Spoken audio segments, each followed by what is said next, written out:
कधीच नाही चुकणार तुमचे फेवरेट टीव्ही शोज झी5 सोबत, तेही एकदम फ्री. किती वर्ष झाली तुमच्या लग्नाला? माझ्या लग्नाला 10 वर्ष झाली. 10. हो. 2. हो 7 महिने. 7 महिने. 16 वर्ष. 9 वर्ष झाले माझ्या 9 वर्ष झाली. 9 वर्ष. 9 वर्ष. म्हणजे तुम्ही सगळ्यात नवीन आहात. हो ना. 7 महिन्यापूर्वी लग्न झालं. हो. कसं झालं? ऍक्च्युली माझी मावशी राहते कोपरगावला. माझ्या सासूबाई आणि मावशी फ्रेंड होत्या आणि त्यांच्या थ्रू झालं. आता घरी कोण कोण आहे? सासरी? आता सासू सासरे नवरा. काय करतात मिस्टर? ते बँकेमध्ये आहेत. बँकेमध्ये. आपण काय करता? मी टीचर आहे. शिक्षिका? हो, teacher. कितवीला शिकवता? 3री KBP शाळेमध्ये. बरं. आपण आपल्या घरी कोण कोण आहे? माझे मिस्टर, एक जाऊ, दीर आणि माझी मुलगी, जावेची 2 मुलं, सासू सासरे. अच्छा. आणि मग मिस्टर काय करतात? ते यमार आहेत. माझ्या घरी बी जावे सासू सासरे दीर आहे. मला 2 मुलं आहे, मुलगा आणि मुलगी, आणि जावेची मुलगी. माझे मिस्टर किराणा दुकान आहे आमची. माझ्या घरी मिस्टर, मी, माझी आई आणि 2 मुली. 2 मुलांना सांभाळण्यासाठी आई. कारण ॲज अ प्रोफेशन मी शिक्षिका आहे. माझे मिस्टरही शिक्षक आहेत. मग मुलांना सांभाळण्यासाठी म्हणून मी माझ्या माऊलीला आणलेलं आहे. अरे वा. आमची जॉईंट फॅमिली आहे. माझे सासू सासरे, आजी सासू पण आहे मला, आणि जाऊ आणि भाई आम्ही सगळे एकत्र राहतो. माझे मिस्टर धान्याचे व्यापारी आहे आणि मी टीचर आहे. अरे वा. माझ्या घरी सासू सासरे, माझे मिस्टर, मी, माझे 2 मुलं, जावेचे मिस्टर, दीर आणि 2 मुलं त्यांची पण, आणि व्यापारी माझे मिस्टर. बरं. तुम्ही सगळ्या जणी किती वर्षापासून मैत्रिणी आहात? 3 वर्ष झाले आमच्या मैत्रीला. तुमच्या ह्यांना 7 महिन्यापूर्वी आणि मग त्यांना ऍड केलं आम्ही. Add केलं. आमच्या गल्लीत नवीन सूनबाई आली होती, मग आमच्या ग्रुपमध्ये तिला ऍड करून घेतलं. आमचा बचत गट निघलेला आहे. 5-6 वर्षापूर्वीचा बचत नाही, गट पण होता. तुम्ही एकमेकीच्या घरापासून किती दूर राहता? जवळ जातो, पाठीमागच्या गल्लीत वगैरे असं. हाक देईल, हाकेला आवाज देईल, एवढ्या अशा सासरची मैत्री म्हणू शकता तुम्ही नक्कीच. सासरची मैत्री. मनातली भावना, मनातल्या रागाला जर बाहेर मार्ग मिळाला नाही, सगळ्यांकडे होतो स्फोट. थोडं थोडं होतं सगळ्यांकडं. आमचं होतं पण बेडरूमच्या आतच होतो आम्ही. सासू सासऱ्यांच्या मध्ये नाही भांडण. सगळ्यांसमोर नाही. म्हणजे जे काही भावना व्यक्त करायच्या, वाद करायचा, तो आपल्या 4 भिंतींच्या आत. आणि तुम्ही? आमचं पण 4 भिंतींच्या आत. सासू सासऱ्यांपर्यंत कधीच आजपर्यंत काहीच गेलं नाही. नाही. आज जाईल ना टीव्ही. तुमचं कसं काय आमचं अनुभव? होतच नाही. वाद होतच नाही. कारण वेळच भेटत नाही त्यांना. शाळेत दोघेही शाळेत. मिस्टरही शिक्षक आहे, मी शिक्षिका आहे, त्याच्यामुळे वाद होतच नाही.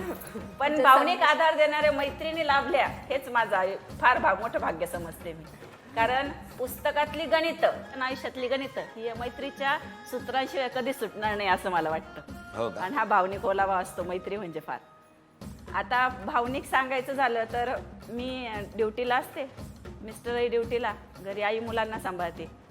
एक दिवस असं झालं की आई आजारी पडली. प्रचंड म्हणजे जागेवरच खूप त्रास व्हायला लागला तिला, छातीत जळजळ व्हायला लागली. गल्लीतल्यांनी पाहिलं, मला खूप फोन करण्याचा प्रयत्न केला, पण शाळेमध्ये फोन सायलेंटवर, माझ्या लक्षात आला नाही. आणि मग नंतर दुसरा कॉन्फरन्सचा यांचा होता, फोन लावला. फोन लागला विद्याला, तिला कळलं माझ्या आई आजारी आहे. तर मी शाळेत एकदम मस्त नेहमीसारखंच रुटीन माझं चालू, मला काहीही कल्पना नसताना या मैत्रिणींनी माझ्या आईला दवाखान्यात नेलं, ॲडमिट केलं. अशा मैत्रिणी आहेत तुमच्या. हो. तुमच्यात भांडणं होतात अशी? भांडणं, वाद? काय एवढी- एवढं पडतं? एवढे पण नाही. हा?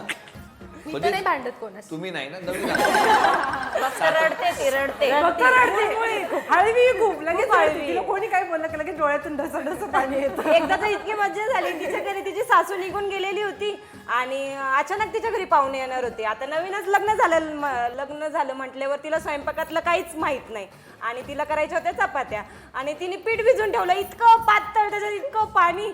आणि तिने मला फोन केला की प्रियंका ये, मला काही पोळ्या जमाना. मग मी गेले तिच्या घरी, बघते तर तिने भारताचा नकाशाच काढून ठेवलेला होता. मग तिला थोडीशी मदत केली पोळ्या वगैरे करण्यात.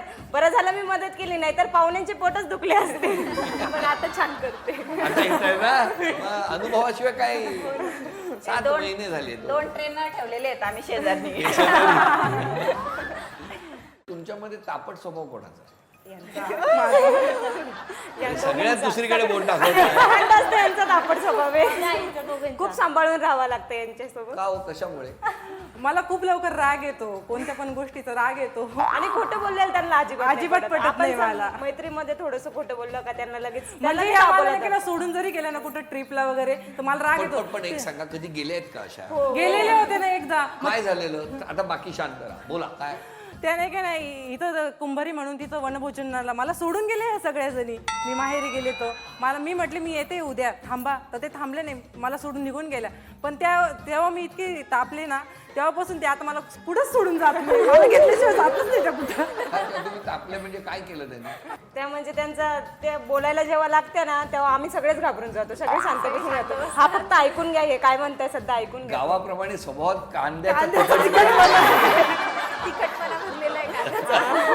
मग एकदम त्या चिडतात काय? बरं तुम्ही मला सांगा, तुम्ही तिकडे पिकनिकला गेला होता, मग यांना नेल्यामुळे काय फरक पडणार होता? का नाही नेलं तुम्ही? मग त्या माहेरी होत्या ना, आणि सुट्टी होती त्या दिवशी म्हणून आणि संडे असल्यामुळे आमच्या शाळेला सुट्टी होती. मग आम्हाला पण मला सांगा, उद्या या आल्यानंतर हे वातावरण बदलणार, हे त्या पिकनिक मध्ये तुमच्या लक्षात आलं होतं? आम्ही फोटो पण शेअर केले काय बोलेल, उद्या राजेश्वरी आले तर काय बोलेल, चिडेल ती. पण मग जाऊ, ती नव्हती ना, मग आपण आलो निघून. बरं तुम्ही नुसत्या गेला नसाल ना, तुम्ही काढलेले फोटो त्या ग्रुपवर परत 10 वेळा टाकले. मला दुसरीकडून कळली ही गोष्ट ह्या पिकनिकला गेल्या होत्या म्हणून. हा, मग तुम्ही एकदा एकदम थांबले मी. ज्वालामुखी. पण मिस्टरांवर पण राग काढत असाल. मिस्टर शांत बसून घेता माझ्यासमोर. तुमचे मिस्टर तुम्हाला काय सल्ला वगैरे देतात? हो देतात. काय काय सल्ला देतात? तर सासू सासऱ्यांची काळजी घ्यायची घरामध्ये, ते सांगतं मला. मग ती शांतच आहे, तिला शांत सांगायची आहे मी गरज ना. नाहीये. तुम्हाला काय सल्ला देतात मिस्टर? मला देण्यापेक्षा म्हणजे मीच त्यांना सल्ला देते. काय काय काय? ते एमआरशिप करतात ना, त्यामुळे मग त्यांना डॉक्टरांकडे जाऊन प्रेझेंटेशन वगैरे द्यायचं असतं. मग थोडंफार जेवढं मला माहिती आहे तेवढं असं तयारी करत जा, करून तसं घेते. करत जा. तयारी करून तयारी घेते. करून त्यांची ऑलरेडी ट्रेनिंग झालेली, पण ते मी पण थोडी तुमचं सगळ्यांचं arrange marriage? Love with arrange माझं. तुमचं कुठे ते? आत्याचाच मुलगा होता माझा. नेहमी मामाच्या गावी यायचा. आता मामाच्या गावी नेमकी मला भेटायला यायची की मामाला भेटायला यायची तेच कळलं. विचारलं नाही का? विचारलं पण मग असंच मजाक मध्ये बोलायचे असं. पण मला सांगा, आता ते म्हणतात का की तेव्हा गावाला नसतो आलो तर बरं झालं असतं? पस्तावा करता ना मग. पण छान, तुमचा ग्रुप चांगला आहे, हो की नाही? वाद झाले होते या दोघींचे फार. कधी? एक तर ती तापट आणि त्याच्यात ही तापट. आम्ही बचत गटामार्फत काम करतो आणि मग कर्ज हवं होतं, तिलाही हवं होतं आणि हिलाही हवं होतं, दोघींनाही कर्ज. आणि मग त्या दोघींनाही कर्ज हवं म्हटल्यावर काय झालं की तिचा नंबर झालेला नव्हता, हिचं झालेलं होतं, हिला मिळणार नव्हतं. तिला मंजूर झाल्यानंतर मग हिची अपेक्षा होती की तिने स्वतःहून मला द्यावं, पण मग तिने काही दिलंच नाही. आणि घरूनही बोलणं झालं असेल की बघ तुझी मैत्रीण असून तुला कर्ज मिळालं नाही. आणि मग त्यावरून भांडण नाही, किती दिवस बोलत नव्हता? 6-7 महिने बोलत नव्हतो आम्ही दोघी जणी. झी5 ॲप डाउनलोड करा आणि पहा सर्व एपिसोड्स एकदम फ्री.